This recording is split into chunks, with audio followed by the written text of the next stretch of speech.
نبينا وحبيبنا وقرة أعيننا محمد وعلى آله وصحبه أجمعين وبعد. I'm going to start a new theme. We recited a hadith from almost every chapter from Al-Shama'il, Imam al-Tirmidhi, and inshallah we'll come back to it again in another year.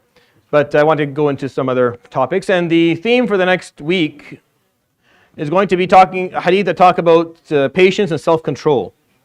And I think it's an important topic in general, as you should never be in a position where you don't have control of what it is that you are saying or doing. Now, you may run a surge of emotions that bother you.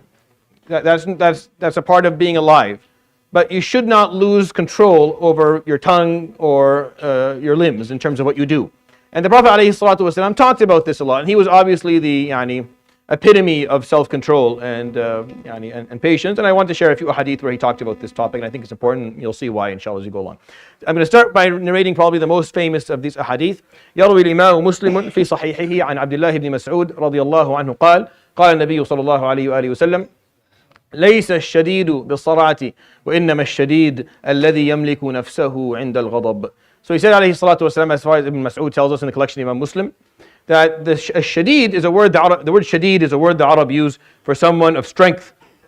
يعني إخواتنا المصريين جدع, right? If Syrian أبضاي, right? يعني every culture has a word, in Lebanese as well, أبضاي, fine. Don't get offended. I'll add you to us, inshallah, in the usage of this word.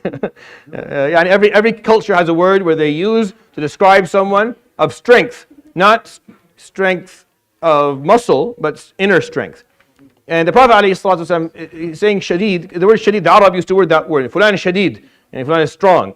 So he said ﷺ, laysa shadidu bis-sar'a, that the one who is strong, their strength is not that they are capable of musara'a, of taking someone down, meaning they're stronger than them physically and they know how to flatten them on the ground. That's not what strength is. He's saying, ﷺ, true strength is not your ability to beat someone physically. And it was sar'a means. وَإِنَّمَا الشَّدِيدُ, and he uses the word innama. And innama is to say exclusively, the strength is exclusively, الَذِي يَمْلِكُ نَفْسَهُ عِنْدَ الْغَضَبِ, is the person who owns himself. That's what the word yamlik means. Someone who owns himself at the time of anger. Meaning he's in full control. He's not losing control. He's not in partial control. He's not mostly in control. He owns himself at a moment of anger. When he is being angered, he completely owns every behavior, every action, every word. That is true strength. True strength is to control your behaviors and your words and your actions when you are being angered. When something is happening that is worthy of anger, and maybe sometimes it's not worthy of anger. Regardless of whether it is or it isn't, to have full control, to own yourself and to own your actions and to own what you say, and not to allow someone to carry in their hands a remote control and know what button to press to make you behave in a way that you would never otherwise behave.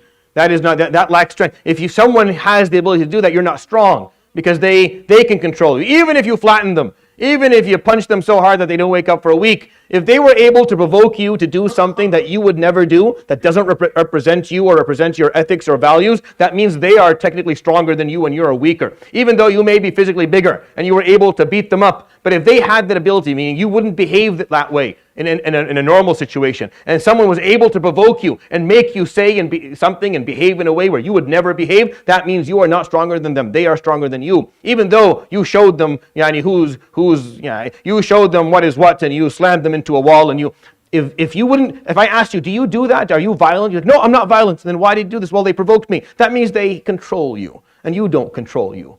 And that's not real strength. And that's what he's teaching, alayhi salatu wasalam. And I think it's just a worthy lesson of learning. Understand what strength actually is, so that you don't allow someone to do something to you. And we're all guilty of this. We all allow someone or something or to get the best of us at certain moments. Just learn to reflect on that and to change that so that it's not who you are. Because if you're strong, then that's real strength. is that ownership of your behaviors. So يروي الإمام مسلم في صحيحه عن عبدالله بن مسعود رضي الله عنه قال قال النبي صلى الله عليه وآله وسلم ليس الشديد بالصرعة وإنما الشديد الذي يملك نفسه عند الغضب. صدق رسول الله صلى الله عليه وسلم.